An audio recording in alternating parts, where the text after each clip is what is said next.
तो अभी तक हम लोग फोटोसिंथेसिस के डिफरेंट पाथवे के बारे में जाने, ठीक है ना।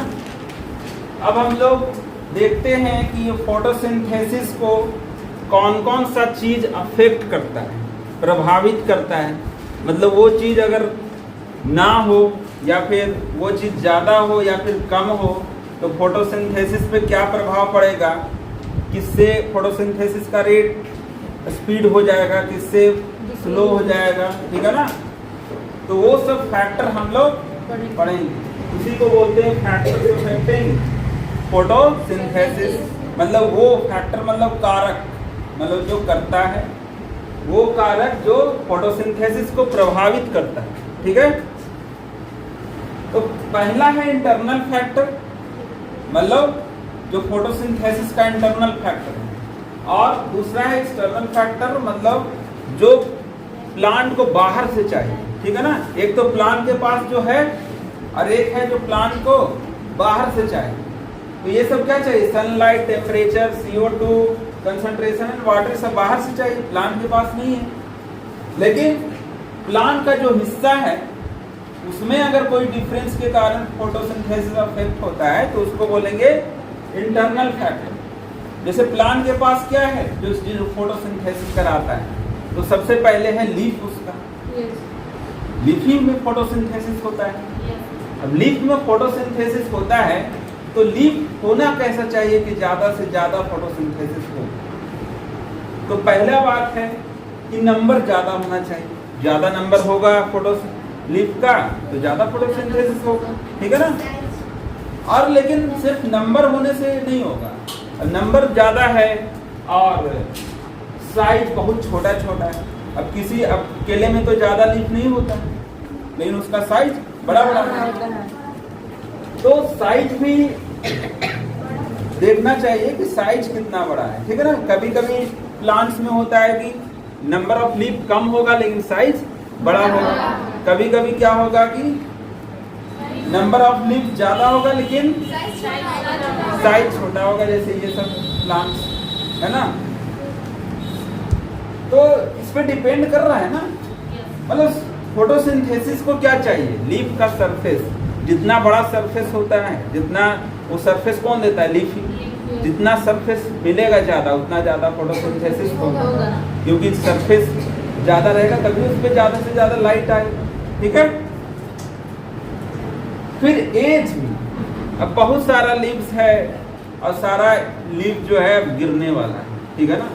सारा लीफ सूख गया, सारा लीफ हो सकता है कि येलो हो गया या फिर कोई कीड़ा लग गया है, ठीक है ना। तो वो सब भी अफेक्ट करेगा। तो वो सब क्या है, इंटरनल। फिर है ओरिएंटेशन। ओरिएंटेशन हम लोग देखे थे कि प्लांट का जो फाइलोटैक्सी होता है, फाइलोटैक्सी क्यों होता है, लीफ का अलग अलग टाइप का अरेंजमेंट कैसा था, अल्टरनेट, फिर अपोजिट, फिर होल्ड। तो ये सब ओरिएंटेशन था लीफ का अलग अलग पैटर्न में, ताकि ज्यादा से ज्यादा उसको सनलाइट मिले। क्योंकि ऐसा तो नहीं होता प्लांट में कि एक लीफ नीचे है, उसके ऊपर एक लीफ है, उसके ऊपर एक लीफ है, ठीक है ना। एक ऐसे है तो एक ऐसे है तो एक ऐसे है। तो लीफ का ओरिएंटेशन भी मायने रखता है कि फोटोसिंथेसिस कम होगा कि ज्यादा, ठीक है ना।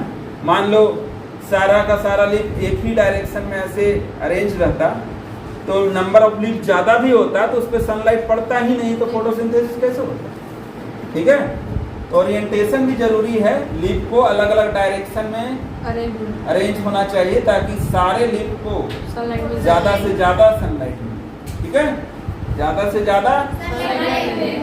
तो लीव्स कैसा होना चाहिए, नंबर अफेक्ट करेगा, मतलब कैसा होना चाहिए हम लोग नहीं देख रहे हैं। हम लोग देख रहे हैं कि नंबर अगर ज्यादा होगा तो भी फोटोसिंथेसिस ज्यादा होगा, और नंबर कम हो सकता है तो साइज बड़ा होना चाहिए तब फोटोसिंथेसिस ज्यादा होगा। फिर एज, मतलब सारा लीफ नया नया होना चाहिए तब ज्यादा फोटोसिंथेसिस होगा। अब कोई प्लांट है उसमें सारा लीफ जो है सूखा सूखा तो उसमें फोटोसिंथेसिस नहीं होगा बढ़िया, ठीक है। फिर ओरिएंटेशन भी होना चाहिए, सारे लीफ एकदम अच्छे से सजे होने चाहिए। उसके बाद अब लीफ में मेसोफिल सेल का हो, मेसोफिल सेल भी इंटरनल का, ठीक है ना। मेसोफिल सेल किस तरह से, फिर मेसोफिल सेल है तो उसमें क्लोरोप्लास्ट कितना है, ठीक है ना, क्लोरोप्लास्ट कितना है, और क्लोरोप्लास्ट है भी तो सेल के अंदर किस तरह से अरेंज है क्लोरोप्लास्ट, क्लोरोप्लास्ट का भी अरेंजमेंट होता है, ठीक है ना। तो ये सब इंटरनल कारण है, इंटरनल CO2 कंसंट्रेशन, फिर अंदर का CO2 का कंसंट्रेशन भी देखा जाता है क्योंकि प्लांट रेस्पायरेशन भी कर रहा है तो उसमें CO2 बन भी रहा है, तो CO2 अगर अंदर ज्यादा होगा, ठीक है ना, तो वो भी अफेक्ट करेगा फोटोसिंथेसिस को, तो अंदर का CO2 कंसंट्रेशन भी अफेक्ट करेगा।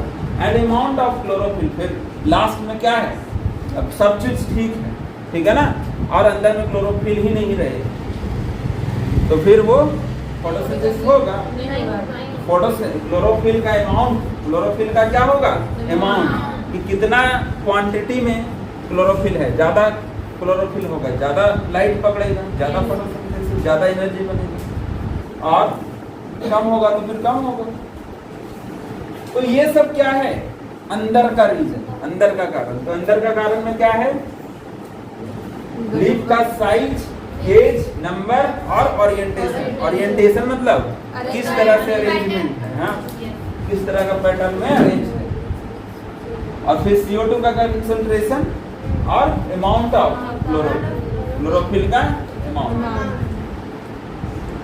Plant factors depend on the gene and growth of the plants. हाँ, अब ये सब जो फैक्टर है ये कैसे प्रभावित होगा, अब किसी का लीफ कैसा होगा, किसी का लीफ किस तरह से सजेगा, ठीक है ना, और उसमें मेसोफिल सेल किस तरह से रहेगा लीफ के अंदर, ये सब कौन डिसाइड करता है।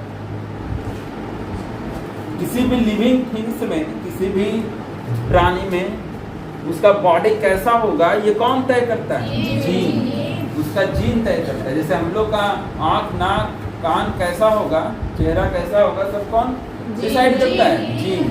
वैसे ही प्लांट भी कैसा दिखेगा वो कौन डिसाइड करेगा, उसका जीन, ठीक है ना। तो वही लिखा है कि plant factors depend on the gene, मतलब ये जो फैक्टर्स हैं वो किस बात पे डिपेंड करते हैं कि प्लांट के सेल में जीन किस तरह का, ठीक है ना, जीन ही डिसाइड करता है उसका शेप, साइज, लेंथ, सब कुछ, जो भी उसका बॉडी का कैरेक्टर, बॉडी कैरेक्टर को कौन कंट्रोल करता है, जीन। और उसका ग्रोथ कैसे हुआ है, ठीक है ना, उसका ग्रोथ कैसे हुआ। तो ये है इंटरनल रीजन, हम लोग इतना ही समझेंगे, बाकी हम लोग डिटेल में समझेंगे इसको एक्सटर्नल फैक्टर, ठीक है ना। इंटरनल फैक्टर समझ में आ गया, क्योंकि इसमें बस वही है साइज, लीफ, मैंने लीफ का अरेंजमेंट, नंबर, साइज, ये सब डिपेंड करता है, और अंदर उसके अंदर क्लोरोफिल कितना है, ज्यादा क्लोरोप्लास्ट होगा ज्यादा क्लोरोफिल भी होगा, ठीक है। अब हम लोग देखेंगे एक्सटर्नल फैक्टर जो प्लांट को बाहर से प्रभावित करता है, क्योंकि सनलाइट प्लांट के कंट्रोल में नहीं है, सनलाइट को नहीं कंट्रोल कर सकता है, ठीक है ना। सनलाइट होगा तभी प्लांट को मिलेगा, नहीं होगा तो नहीं मिलेगा। टेम्परेचर भी, ठीक है ना, CO2 जो एटमॉस्फेरिक CO2 का कंसंट्रेशन है, और वाटर, ठीक है ना। ऐसा तो नहीं है कि वाटर नहीं मिलेगा फिर भी वाटर बना लेगा। तो अब हम लोग देखेंगे कि ये जो एक्सटर्नल फैक्टर है वो फोटोसिंथेसिस को कैसे प्रभावित करता है, ठीक है।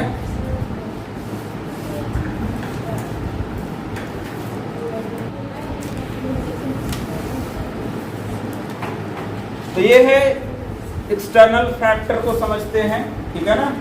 एक्सटर्नल फैक्टर कैसे अफेक्ट करता है, और एक्सटर्नल फैक्टर कैसे अफेक्ट करता है फोटोसिंथेसिस को, उसके लिए एक साइंटिस्ट आए 1905 में, एक लॉ दिए हैं जिसको बोलते हैं Blackman's law of limiting factor. Blackman's scientist, ठीक है ना, जो कि बताएं कि कौन सा फैक्टर लिमिटिंग होगा, कौन सा फैक्टर लिमिटिंग होगा। तो सबसे पहले क्वेश्चन ये होता है कि अब फोटोसिंथेसिस को वाटर चाहिए, तो क्या वाटर डालते जाएंगे तो फोटोसिंथेसिस बढ़ता जाएगा? अब फोटोसिंथेसिस को लाइट चाहिए, तो फोटोसिंथेसिस लाइट डालते जाएंगे, इंक्रीज करते जाएंगे तो फोटोसिंथेसिस बढ़ता जाएगा? तो ऐसा नहीं है, ठीक है ना, कि कोई भी लिमिट फैक्टर है। अगर कोई चीज़ चाहिए, अगर तुम्हें खाना ही चाहिए, ठीक है ना, तो सिर्फ तुम्हें खिलाया ही जाएगा, बचपन से खूब खिलाया जाएगा, खूब खिलाया जाएगा, तो तुम अच्छा इंसान बन जाओगे क्या? अच्छा इंसान बनने के लिए और भी बहुत सारा चीज़ चाहिए, सिर्फ खाना ही नहीं चाहिए, ठीक है ना। तो वैसे ही प्लांट को भी चाहिए, लेकिन किस तरह से चाहिए वो ये लॉ बताता है, ठीक है ना। बताता है if A biochemical process is affected by more than one factor, मतलब कि अगर कोई बायोकेमिकल प्रोसेस हो रहा है, बायोकेमिकल मतलब जो किसी जीव में हो रहा होगा और एक तरह का केमिकल प्रोसेस हो रहा होगा, जैसे कि फोटोसिंथेसिस है, केमिकल प्रोसेस ही है, ठीक है ना। और बायोकेमिकल प्रोसेस होगा और अफेक्ट होगा मोर देन वन फैक्टर से, मतलब एक से ज़्यादा चीज़ उसको अफेक्ट करने वाला होगा। जैसे कि फोटोसिंथेसिस को अफेक्ट करने वाला है लाइट, वाटर, टेम्परेचर, CO2 का कंसंट्रेशन, तो ये सब अलग अलग बहुत सारा चीज़ है जो फोटोसिंथेसिस को प्रभावित कर रहा है, इंक्रीज कर रहा है या फिर डिक्रीज कर रहा है, ठीक है। तो वही बोल रहा है कि अगर कोई भी ऐसा केमिकल प्रोसेस होगा, कोई भी ऐसा केमिकल प्रोसेस होगा जिसमें मोर देन वन फैक्टर होंगे जो उसको कंट्रोल कर रहा है, अफेक्ट कर रहा है, तो फिर कौन सा फैक्टर होगा जो उसको डिटरमाइन करेगा कि वो प्रोसेस कितना फास्ट होगा या फिर स्लो होगा। मतलब बहुत सारा फैक्टर कंट्रोल कर रहा है, तो फिर हम कैसे पता लगाएंगे कौन कंट्रोल कर रहा है इसको, ठीक है ना, कौन कंट्रोल कर रहा है इसको। तो बोला है कि कौन सा कंट्रोल करेगा, ये पता लगाने के लिए by the factor nearest to minimal value, तो बोलेंगे कि वो फैक्टर कंट्रोल करेगा, वो फैक्टर कंट्रोल करेगा जो सबसे कम होगा। CO2 का कंसंट्रेशन कम है तो वो हो जाएगा लिमिटिंग फैक्टर, वाटर कम है तो वाटर हो जाएगा लिमिटिंग फैक्टर, ठीक है ना। तो यही बोल रहे हैं ब्लैक पेंसिल कि जो सबसे नियरेस्ट टू मिनिमल वैल्यू होगा, जिसका वैल्यू, जिसका क्वांटिटी कम होगा, वही क्या करेगा, डायरेक्टली अफेक्ट करेगा, वही डायरेक्टली अफेक्ट करेगा उस प्रोसेस को, यानी कि फोटोसिंथेसिस, ठीक है। देखो तो हम लोग समझते हैं कि लाइट कैसे अफेक्ट करता है फोटोसिंथेसिस को, ठीक है ना। तो लिखा है light quality, light intensity and duration of exposure to light influence the photosynthesis, ठीक है। अब लाइट का 3 तरह का प्रॉपर्टी दिया गया है कि लाइट का क्वालिटी, लाइट का क्वालिटी कैसा मिल रहा है, लाइट का क्वालिटी मतलब कि लाइट किस तरह के वेवलेंथ का मिल रहा है, उसका वेवलेंथ उस वेवलेंथ का है कि नहीं, जो वेवलेंथ चाहिए फोटोसिंथेसिस के लिए। जैसे कि कौन सा वेवलेंथ चाहिए, रेड और ब्लू वाला वेवलेंथ, ठीक है ना, रेड और ब्लू वाला। अब ग्रीन वाला कितना भी तुम देते रहो लाइट, फोटोसिंथेसिस नहीं, ठीक है ना। तो वही लिखा है क्वालिटी ऑफ लाइट चाहिए, ठीक है ना। फिर इंटेंसिटी भी चाहिए, कि ऐसा नहीं कि दे रहे हैं लाइट और बहुत डीम दे रहे हैं, ठीक है ना, पूरा बादल किए हुए हैं, लाइट आ ही नहीं रहा है, ठीक है ना। तो इंटेंसिटी भी चाहिए, मतलब क्वांटिटी भी चाहिए, क्वालिटी के साथ साथ क्वांटिटी भी चाहिए, लेकिन ज़्यादा मायने रखता है क्वालिटी, ठीक है ना, ज़्यादा मायने रखता है क्या, क्वालिटी। और फिर ड्यूरेशन, ड्यूरेशन ऑफ एक्सपोजर, मतलब कितना देर तक लाइट मिल रहा है। अब मान लिए 1 ही घंटा मिला, बहुत ज़्यादा तेज मिला, और फिर एकदम नहीं मिला, ठीक है ना, मैंने ग्रहण लग गया सूर्य भगवान, ग्रहण लग जाता है ना कभी कभी, दिन में ही रात हो जाता है, तो ये भी हो सकता है। तो वही बोलता है कि एक्सपोजर कितना देर तक लाइट मिलता है, ठीक है ना, फोटोसिंथेसिस पे।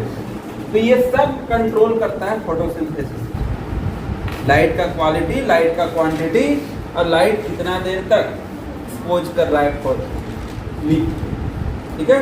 ये सब फोटोसिंथेसिस को अफेक्ट करता है। There is a linear relationship between incident light and CO2 fixation rate at low light intensity। बोलता है कि लो लाइट इंटेंसिटी पे जो CO2 फिक्सेशन का रेट होता है, यानी कि फोटोसिंथेसिस का रेट और इंसिडेंट लाइट, ये दोनों के बीच में अगर हम बनाएंगे ग्राफ, तो इस तरह का ग्राफ बनेगा, ठीक है ना। देखो क्या है, इधर है नीचे लो लाइट इंटेंसिटी, मतलब ये लाइट इंटेंसिटी है नीचे लाइट इंटेंसिटी, इधर तो लो होगा, और जैसे जैसे इधर बढ़ाएंगे लाइट का इंटेंसिटी बढ़ते जाएगा, ठीक है ना। और इधर है कि किस तरह से फोटोसिंथेसिस कितना स्पीड में हो रहा है। तो शुरुआत में देखा गया इधर तो लो लाइट इंटेंसिटी होगा, इधर से ना बढ़ रहा है तो इधर कम ही होगा। तो इधर लो लाइट इंटेंसिटी पर क्या देखा गया कि जितना लाइट बढ़ा रहे हैं उतना ही फोटोसिंथेसिस भी बढ़ रहा है।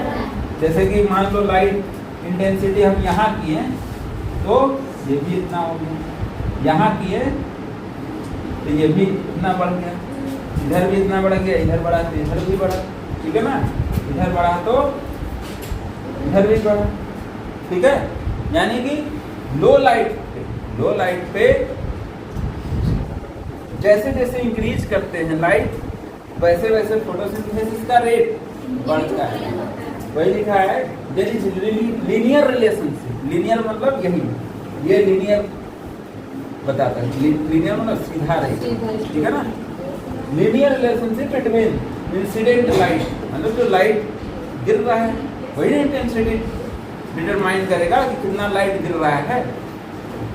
Incident light and CO2 fixation rate at low light intensity, मतलब जब लाइट का इंटेंसिटी कम होगा, जब लाइट का इंटेंसिटी कम होगा तो जैसे जैसे लाइट को उस समय बढ़ाएंगे तब तब फोटोसिंथेसिस का रेट बढ़ेगा।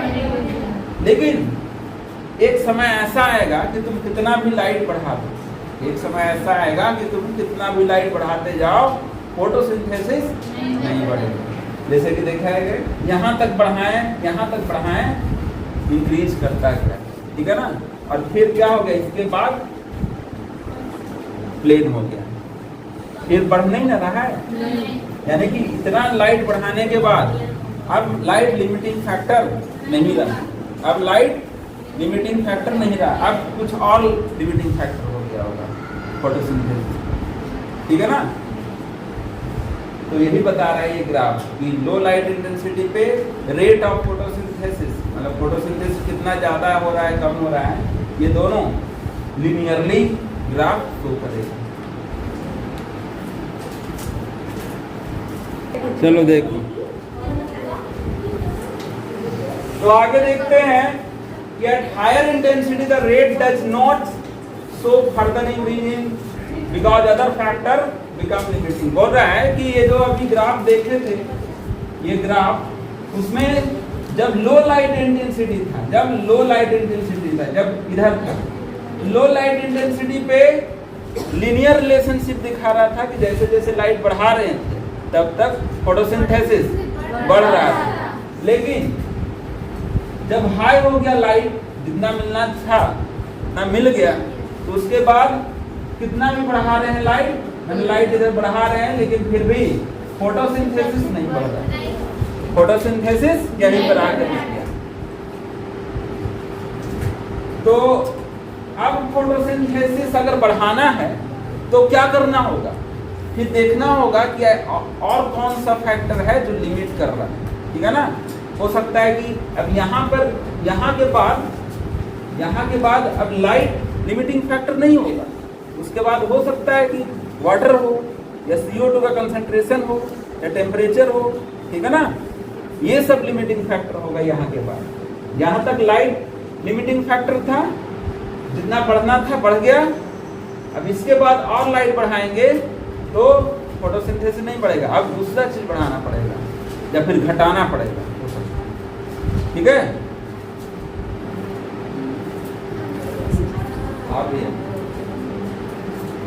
Light saturation at 10% of sunlight, मतलब इसका मतलब है कि देखो लाइट जल्दी लिमिटिंग फैक्टर बनता नहीं, मतलब ऐसा रेयरली ही होता है कि प्लांट को लाइट कम मिला, क्योंकि लाइट इतना मिलता है कि कभी लिमिटिंग फैक्टर बनता नहीं, मतलब जितना मिलना चाहिए प्लांट को लाइट उससे बहुत ज़्यादा मिल जाता है, ठीक है ना।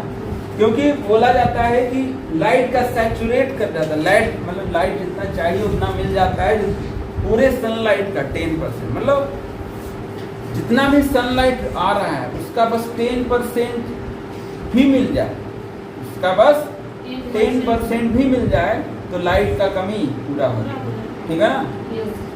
फिर चाहे तुम 11% बढ़ा दो लाइट या 12% या 20% या 30%, 50%, 100% कर दो, फिर भी ये यहाँ से ऊपर नहीं जाने वाला।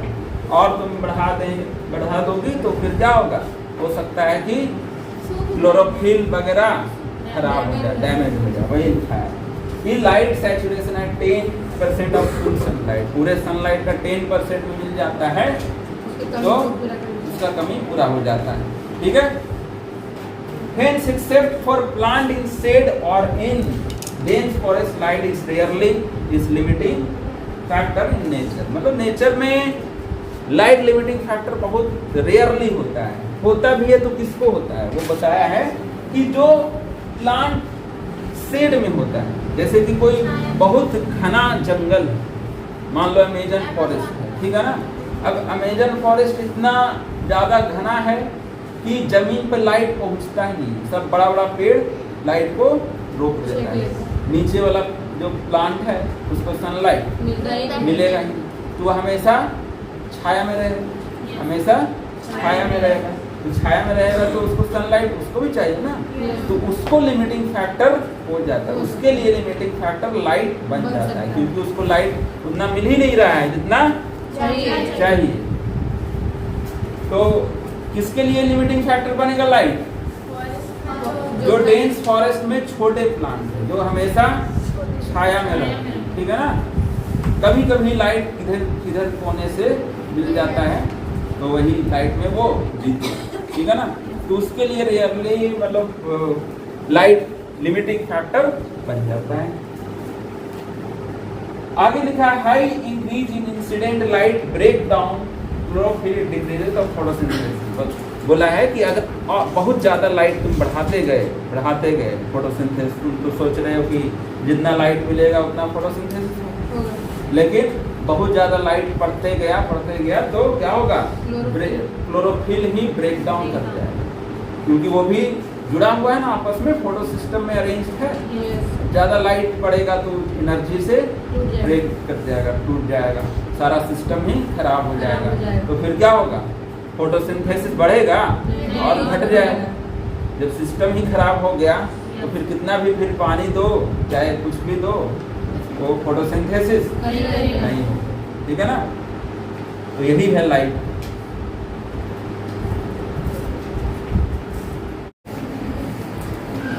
तो अब देखते हैं CO2 का कंसंट्रेशन कैसे फोटोसिंथेसिस को अफेक्ट करता है।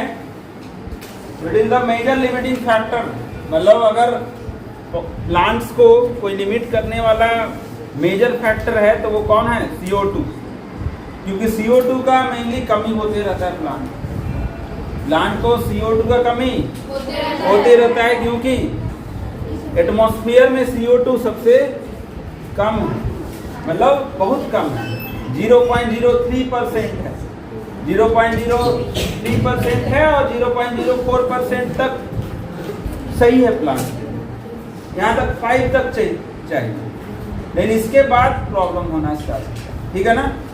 तो एटमॉस्फेयर में मेनली क्या है, 0.03% है CO2, ठीक है, नॉर्मली इतना ही रहता है। अगर एक अच्छा साफ सुथरा एटमॉस्फेयर है तो उसमें CO2 कितना रहेगा, 0.03%, ठीक है। तो इतना CO2 काफी नहीं रहता है प्लांट्स के लिए, इसलिए प्लांट्स को हमेशा कमी होता है CO2 का, ठीक है ना। If increase up to 0.05% cause increase in CO2 fixation rate, बोल रहा है कि अगर इतना चाहिए, ठीक है ना, एटमॉस्फेयर में यानी 0.03 से 0.04% तक बढ़ता घटता रहता है, ठीक है ना।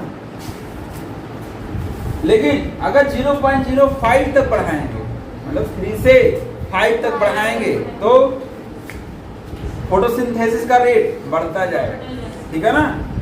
लेकिन इससे ज्यादा बढ़ा, इससे अगर ज्यादा बढ़ गया CO2 तो क्या होगा, कॉज इंक्रीज इन, मतलब इसके बाद बढ़ गया तो बियॉन्ड दिस, बियॉन्ड मतलब इसके बाद, ठीक है ना, इसके पार चला गया, this level can become damaging over longer period. मतलब ये भी डैमेज तुरंत नहीं करेगा, अगर 0.05% बहुत देर तक रह गया तो CO2 से प्रॉब्लम होने लगेगा, प्लांट डैमेज कर सकता है, ठीक है ना। वही हो रहा है कि डैमेज कर देगा ओवर लॉन्गर पीरियड, बहुत ज़्यादा समय तक CO2 का कंसंट्रेशन हाई रहा तो फोटोसिंथेसिस का प्रोसेस डाउन होने लगेगा, ठीक है ना, फिर बढ़ेगा नहीं, फिर वो लिमिटिंग फैक्टर नहीं होगा, ठीक है ना।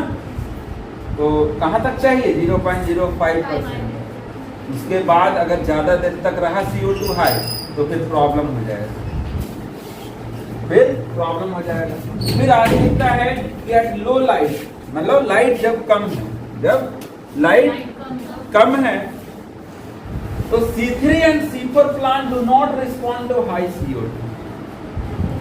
ये बोल रहा है कि अगर लाइट कम है तो तुम CO2 कितना भी बढ़ाते जाओ, C3 C4 प्लांट फोटोसिंथेसिस नहीं बढ़ाएगा, ठीक है ना, कोई उतना रिस्पॉन्स नहीं देगा, इंक्रीज हो गया, ठीक है ना, लो लाइट, ठीक है ना।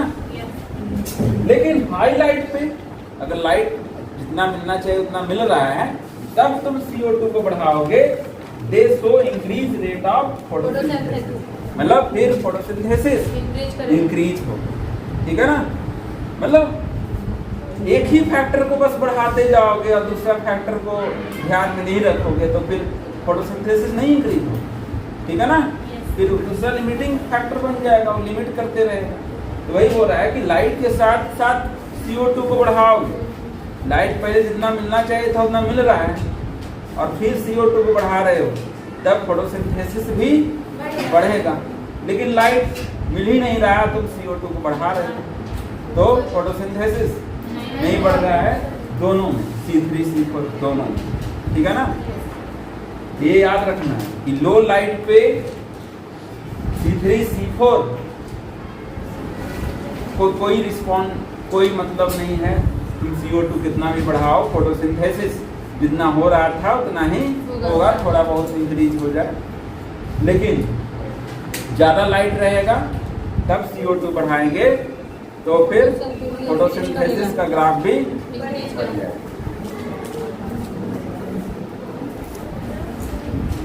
तो टेम्परेचर की बात करें तो देखो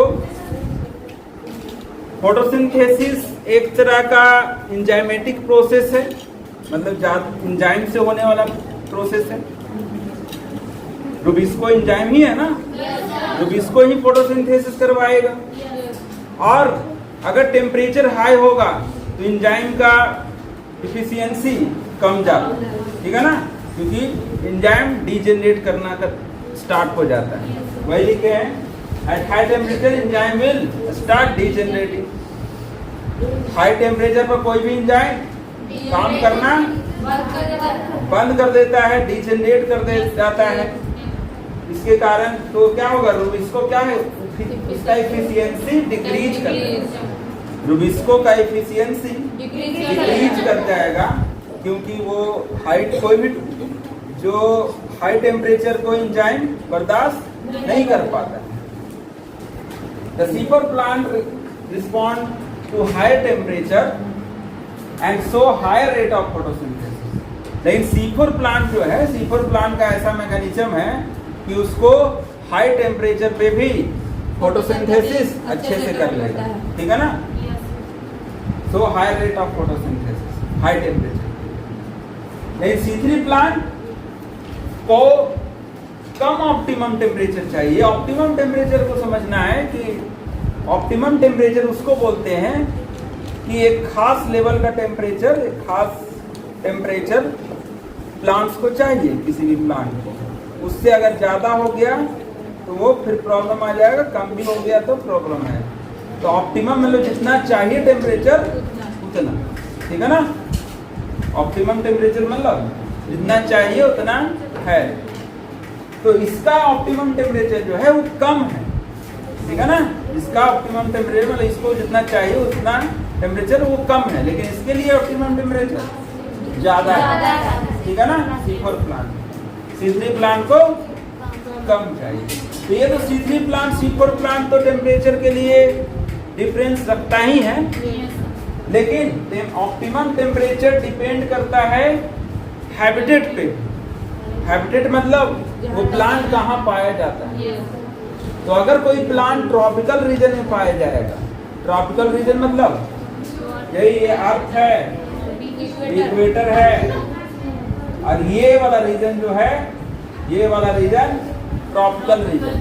तो यहाँ पर ज्यादा सनलाइट पड़ता है तो ज्यादा टेम्परेचर होगा, तो ज्यादा टेम्परेचर को सहने वाला यहाँ प्लांट होता है। तो यहाँ पर ऑप्टिमम टेम्परेचर ज्यादा होगा प्लांट का। लेकिन जो इधर रहता है टेम्परेट रीजन, इधर थोड़ा ठंडा होता है, ठीक है ना।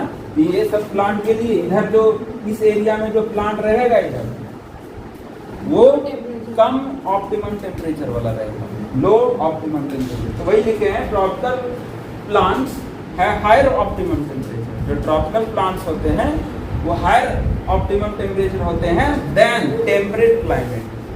मतलब टेम्परेट क्लाइमेट के कंपैरिजन में ट्रॉपिकल प्लांट्स का ऑप्टिमम टेम्परेचर ज़्यादा होता है। मतलब इसका कहने का मतलब यही है कि इस रीजन में जो प्लांट मिलेगा इसको बोलते हैं ट्रॉपिकल, इसको बोलते हैं ट्रॉपिकल। और इसके ऊपर जो इधर इधर रहेगा इस एरिया में, इस एरिया में जो प्लांट रहेगा अर्थ पे, उसको थोड़ा कम ऑप्टिमम टेम्परेचर चाहिए, क्योंकि ये एरिया थोड़ा ठंडा होता है। यहाँ पर सनलाइट थोड़ा टेढ़ा पड़ता है, ठीक है ना, तो कम पड़ता है। यहाँ पर सीधा पड़ता है तो ज्यादा पड़ता है। तो ऑप्टिमम टेम्परेचर ट्रॉपिकल रीजन का ज्यादा होगा और टेम्परेट का कम, ठीक है। बाकी तो एंजाइमेटिक प्रोसेस है, एंजाइम को जैसे जो फर्क पड़ता है टेम्परेचर का वही फोटोसिंथेसिस को भी पड़ेगा। और C4 में थोड़ा मैकेनिज्म थोड़ा सा डिफरेंट है, तो हाई टेम्परेचर को भी मैनेज कर लेता है, लेकिन C3 प्लांट नहीं मैनेज कर पाता है।